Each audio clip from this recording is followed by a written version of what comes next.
This is Pet Life Radio. Let's talk pets.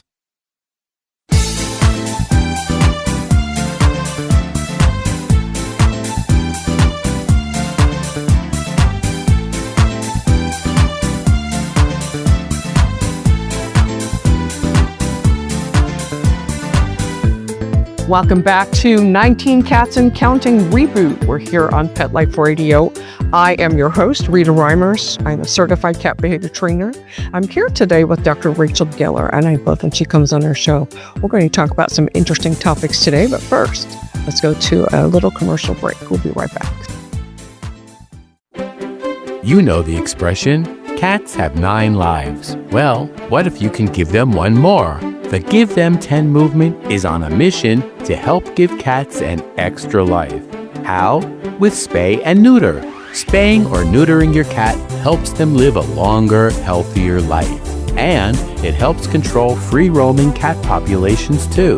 Learn more about the benefits of spay and neuter and meet Scooter, the neutered cat, at GiveThem10.org. That's GiveThem10.org. Let's Talk Pets on PetLifeRadio.com.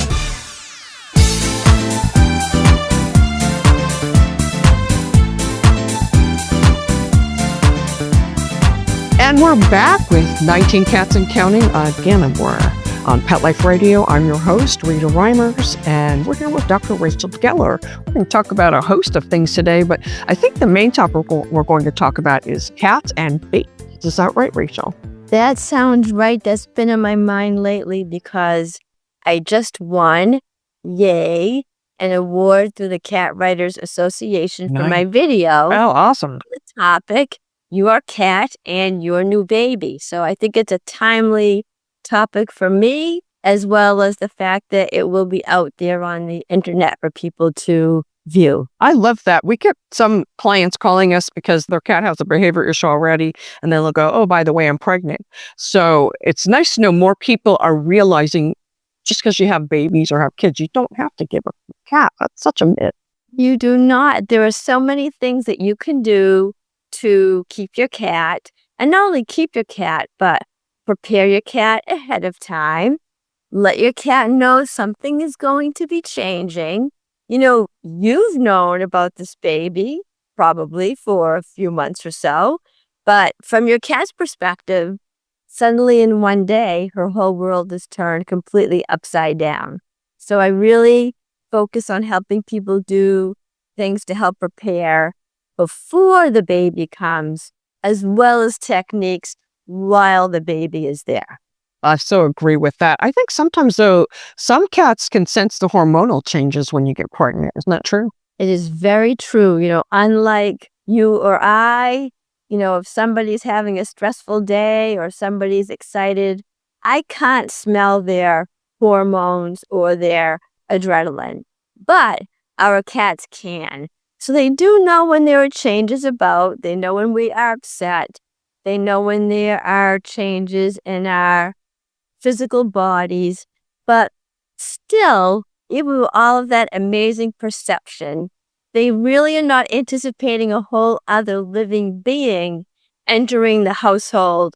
Poof, you know, one day there's not a baby and the next day there is. There's a baby. If you think about what a gigantic change that is from the perspective of the cat, it's pretty major. And so many people think that the cat is aggressive.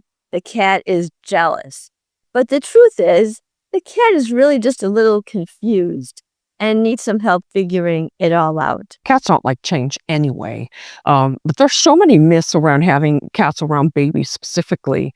And a lot of older folks from older generations still believe those myths and sometimes try to pressure their kids who are having a baby not to keep their cat. How can we address those questions? I think the first thing that we want to do is to make that transition as easy as possible. And let's get those family members involved. So, you know, what do I mean by making that transition easy? Think about all of the changes, like you just said. Change is so stressful for a cat. So what can we do to make those changes easier for the cat? And how can we get these other family members involved? Well, one very easy thing to do is to sprinkle baby powder or baby oil or any of the lotions that you're going to be using on your skin, on the baby's skin. Sprinkle that on your skin now before the baby arrives. It's a great idea. So your cat can become familiar with these new smells, but in a very non-threatening way. The other thing you can do, and again, this is pretty easy and you're probably going to want to do it anyway, is set up the baby's room, the physical space of the room in your home where he's going to be when that baby arrives. And include, the cribs, the strollers, the baby swings, the changing table. And let your cat go into this room. Let your cat investigate, smell, and let your cat scent deposit on these items. These little simple things, these tiny shifts, are ways that your cat can, on his own, take control of the situation, investigate, and gather information on his own, rather than having it forced upon him once the baby arrives. The more the cat feels in control of the situation, the better things are going to be. And by the way, this works great on my husband too. The other thing that you can do is make sure you have a cozy and inviting room for your cat that has some vertical space in it that is strictly off limits to unknown visitors, to the baby, to anybody who might be coming over to the home that the cat does not know. So make sure that a cat has like one special secure place that the baby can't get to, visitors who the baby may not, who the cat may not know very well can't get to, and so forth. And make sure there's cat beds, there are fleece blankets, a cat tunnel, a cat cube. Make good use of all of those Amazon boxes and put one on the side and line it with a towel. All kinds of cozy places for your cat to escape to. There's off limits. One section of the home, one small closet, one room is strictly off limits to the baby and to the unknown visitors. This will really go a long way to help your cat have a little secure spot where she can escape to. Vertical space is really important. A lot of people will buy cat trees, but if you're a little cramped for space now that you have this baby and all this other bad baby paraphernalia, you can repurpose what you already have. I'm sure you have a bureau. Look around. Chances are you have some shelving that's going unused. All of these places can be repurposed as vertical space. Place a soft, cozy quilt, a soft towel, a soft blanket. Anything like this turns vertical space into now a cozy napping spot for your cat. And I think the last thing you really want to do is create a schedule. Cats like predictability. Cats like to know when things are going to happen. And you've probably had a schedule before this baby is coming. So we want to continue with that schedule. Schedule your cat's feeding time. Schedule your cat's playtime. Even schedule your cat's petting time. Make sure this is in place when the baby comes home. Now, having it in writing will be helpful for you. It'll remind you to make sure you have that one-on-one time with your cat. And having it easily visible will remind other family members as well that your cat needs that one-on-one time. Your cat still needs that predictable schedule so she feels safe and secure and won't be freaking out with all of these changes. Definitely. Yeah, your cat needs a safe space to go and get away from everything, whether you have a baby or not. And we always tell people, just like you said, to get the cat acclimated to all the things and even to the baby's room, like take him in there so he doesn't feel like he's been shut out of that space.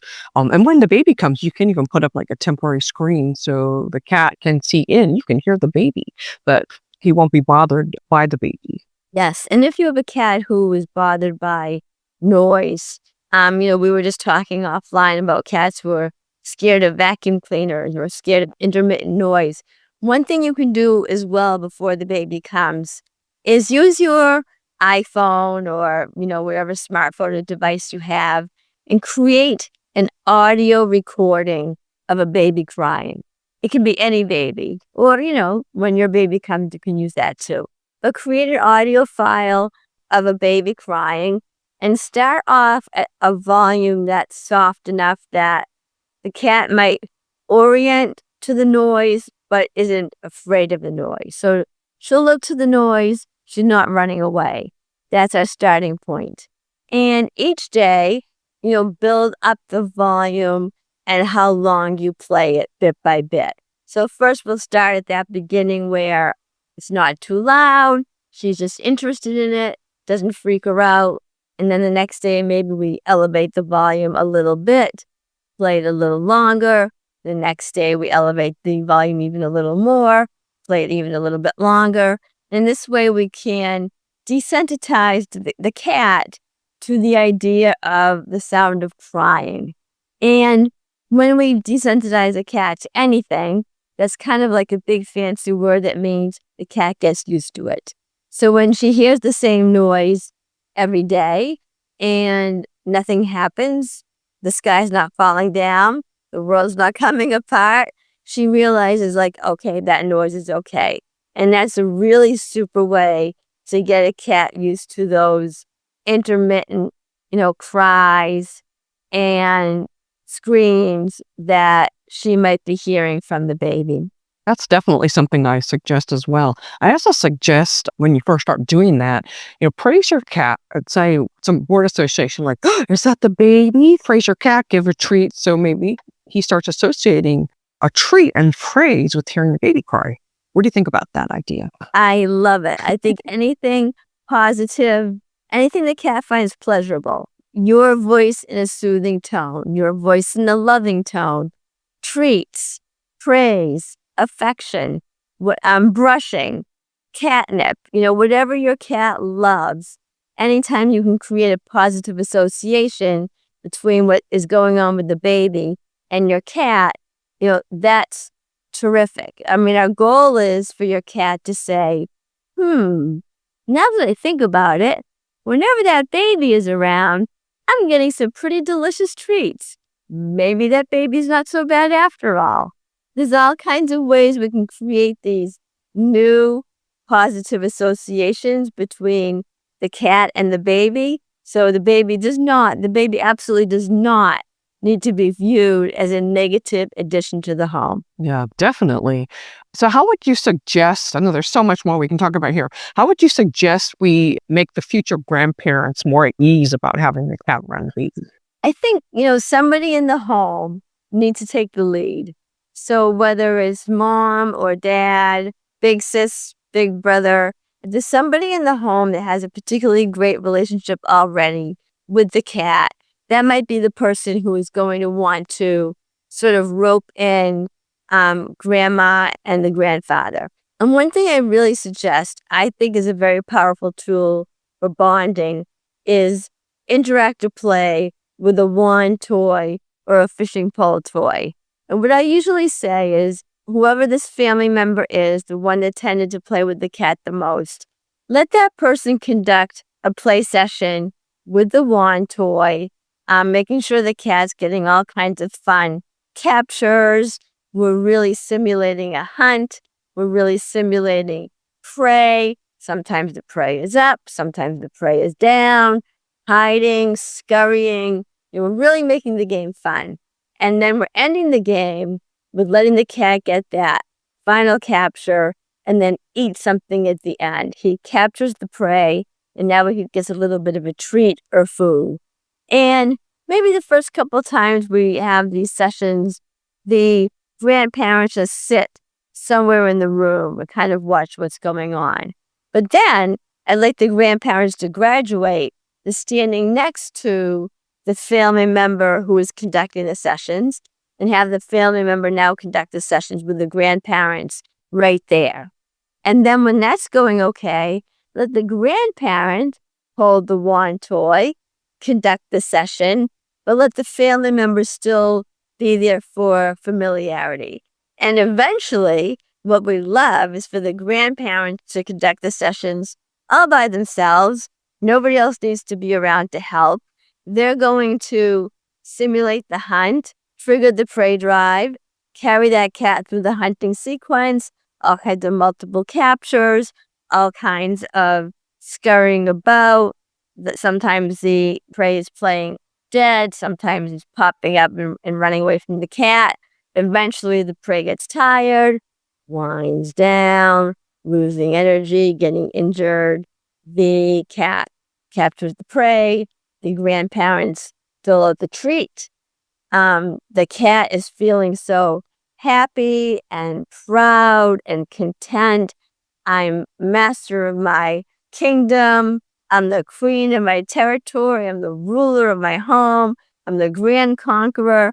All these feel-good chemicals are whizzing through my brain. I'm such a great hunter. And all through this, the grandparents are at the helm. So what a great way to just create all kinds of positive associations. I love that, because this way you're getting the grandparents to see the cat is not the creature that you think he is that's going to hurt the baby. You just need to learn how to play with the cat, learn the cat's habits. And also because grandma and grandpa are probably going to be at your home more often than they were. You're getting the cat acclimated to being around them as well. It's going both ways. They're creating positive associations with each other. And so it's really a very powerful bonding tool. And cats, once they create a positive association, it really sticks. So it's really a great way to maintain a nice relationship between a cat and a human. I love that. I know we got to take a break in a couple minutes, but I would love to talk a little bit about when you actually bring the baby home. So let me go ahead and take a break now, and we'll come back and get into that topic. We've got a lot more to cover. So we'll be right back. Take a bite out of your competition. Advertise your business with an ad in Pet Life Radio podcasts and radio shows.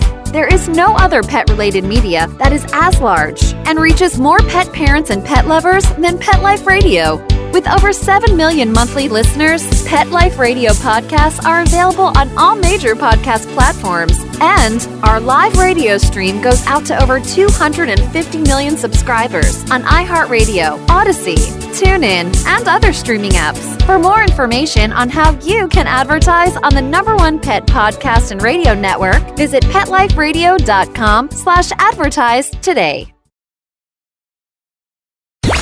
Let's talk pets Let's talk pets on Pet Life Radio. Pet Life Radio. PetLifeRadio.com.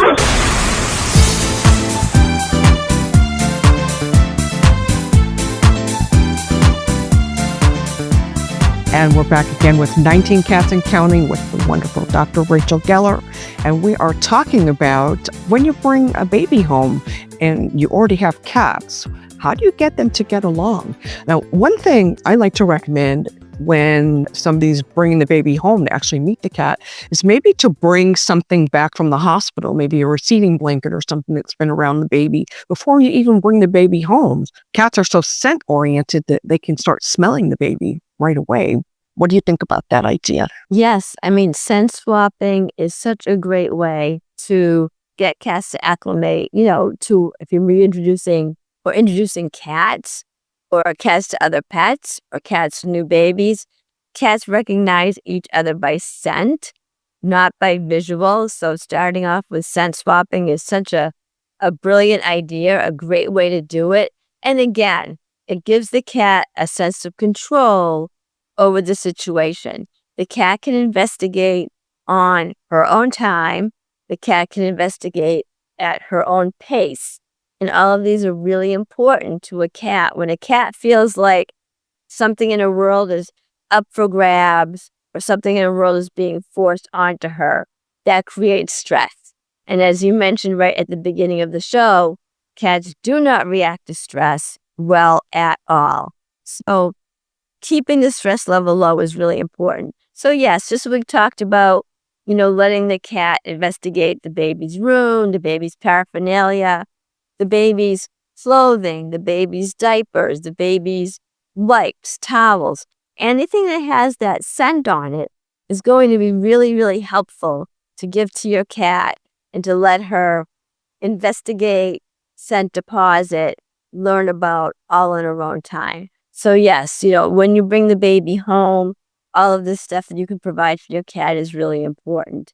Some people find that playing a radio softly or white noise can help your cat so she doesn't hear all of the exciting noise and all of the crying. So some people find that type of sort of background noise to be helpful to a cat as well. And then I always suggest to people, bring out some new toys, new things for your cat to do, new things to keep your cat busy. Cats benefit from using their bodies and their minds together, particularly in stressful situations. So a new puzzle feeder, a new toy, a tiny shift in the routine, maybe take a little bit of food, place it in bowls around your house. So your cat has to go on a fun expedition, a hunt to find her food. Or take some old small towels or blankets, put a little catnip on them, place them around your house with some toys on them. All of a sudden there's a new area that's fun and exciting where she can play with her toys. Open up a closet door that you know is safe that she doesn't always get to explore. Think of tiny shifts in your day that can take, a stressed cat into a cat that's now focused on investigating and figuring things out and having fun. Anytime a cat is focusing on something other than her own fear, this is going to be positive. And remember, anytime a cat plays and feels successful and feels like a conqueror is going to really boost her confidence. So I know we can't all be playing with the one toy with our cat 24/7, especially if you just had a baby. But puzzle feeders will provide that same feeling for your cat. So with a puzzle feeder, the cat again has to use her mind and body together, figure out some sort of challenge or line something up in the exact proper way or roll its toy in a certain way. She has to figure out some sort of puzzle. And when she figures that out, food is doled out. Now we have the food, which is reminiscent of capturing the prey, which the cat can now eat. And here we are once again tapping into our cat's natural hunt, eat, contentment, hunt, eat, sleep cycle, which is what we want. So there's all kinds of little things that we can do when that baby arrives home to make sure the cat feels secure, busy, challenged, and all of these things relieve stress, relieve tension, while providing very, important stimulation for a cat. But you always want to be aware of your own body language, your own body signals. I see some people who are wondering why their cat is afraid, and then I see that they seem a little fearful about the cat getting too close to the baby, or the cat might be hurting the baby, or their language or their tone might be creating anxiety in the baby. So, or maybe they've shooed the cat off the couch, something like that. So be very aware of your own body language, your own tone when you're speaking to your cat, and really work on using your voice in a soothing tone, not pushing your cat away. You don't want your cat to be afraid of the baby. You don't want your cat to have negative experiences because then the cat will blame the baby. So be really aware of your own, inadvertent body mannerisms. Sure. And as the baby grows up, you definitely want the baby to feel comfortable around the cat as well. We've talked about how routines are important to cats. They definitely are. But, when you bring that baby home, your own routine is going to change for a while. You're going to have those midnight feedings. I always suggest that you try not to feed your cat while you're feeding the baby at night, because then when the baby sleeps through the night, your cat's going to be nagging you. Where's that 12 a.m. feeding, right? That's a habit we don't want to get into, right? So yes, of course, no doubt, your life is going to be hectic, for a little while, but there's no reason that without some kind of pretty minor modifications and accommodations, your new, larger family can all be very happy together. Another question I get a lot is, I think we touched on it for a second. At what age is it safe to put the baby and the cat on the floor at the same time? I always tell people supervise, supervise, supervise. And, every cat is different. Every baby is different. So, we don't want the first time, to have your baby and the cat together and then you walk off. So observe, supervise, see how they're doing. And, when things seem to be going okay, you can always leave for 10 minutes, leave for 5 minutes, come back and check. It's also very, individual. There are some cats that from day one will crawl into a crib and sleep with the baby and everything's fine. And other cats are a little more wary and other babies are a little more wary.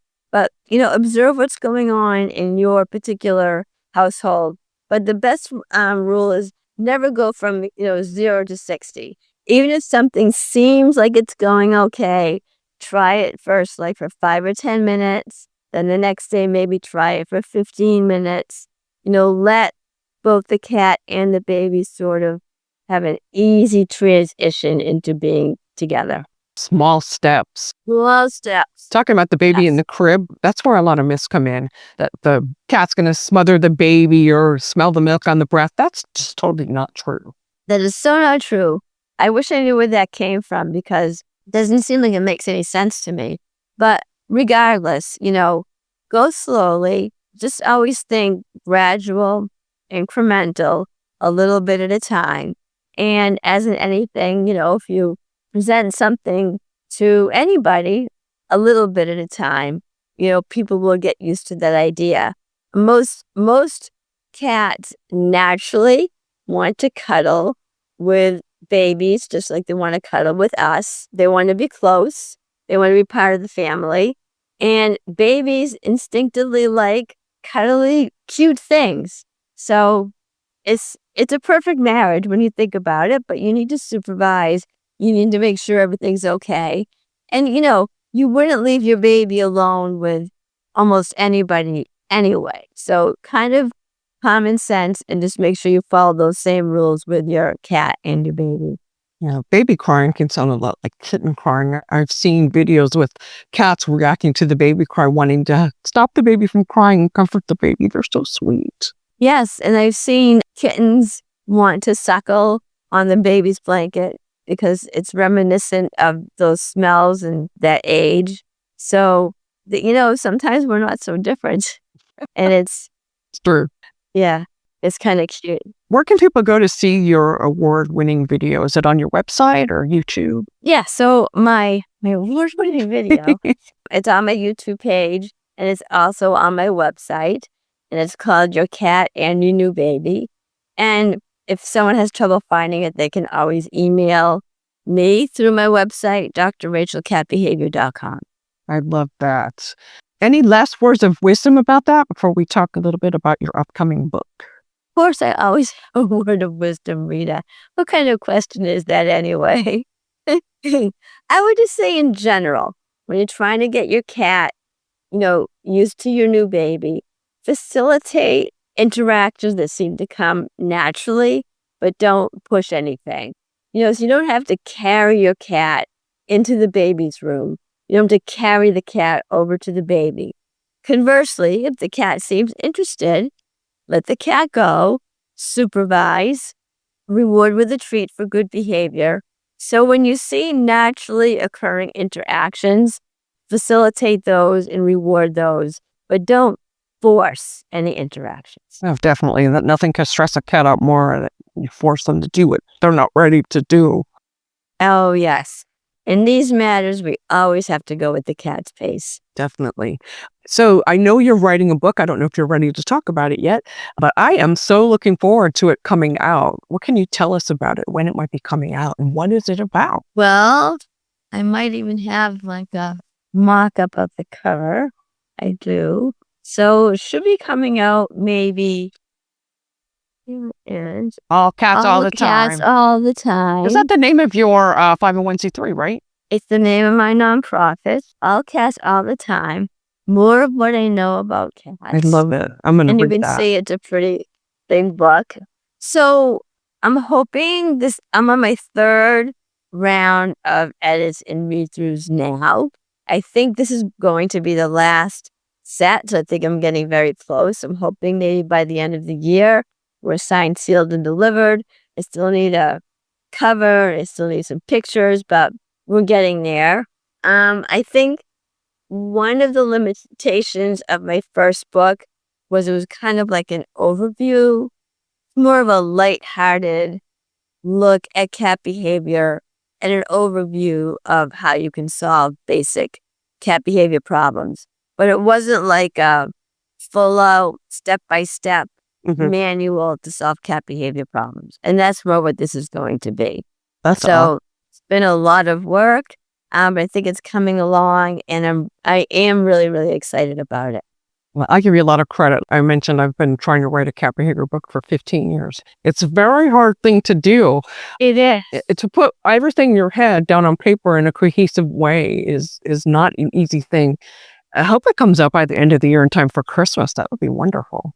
Oh, that would be great. Yeah. And you're right about like everything coming out of your head. I mean, this paper everywhere, piles, and, it's so hard. But then, you kind of bring it all in and get it together. So hopefully it'll all be worth it. And hopefully, I mean, my main goal, as you know, is to help people keep their cats in their home. So if people read the book and it helps them to solve a cat behavior problem and, oh, okay, I can follow this book, this process, A, B, C, D, and now I can keep my cat. That would make my heart happy. I love that. Hopefully you can come back on when it's going to be published and we can talk a little bit more about the detail and the contents of the book. I'm looking forward to reading it. Thank you so much for coming back on 19 Cats and Counting. I really appreciate it. It's been a delightful experience. Thanks. Thank you. And of course, we want to thank Mark Winter for giving me this awesome spot on Pet Life Radio. And don't forget, until next time, every day is Catterday, not just Saturday. We'll see you next time. Take care, everyone. Let's Talk Pets, every week on demand, only on PetLifeRadio.com.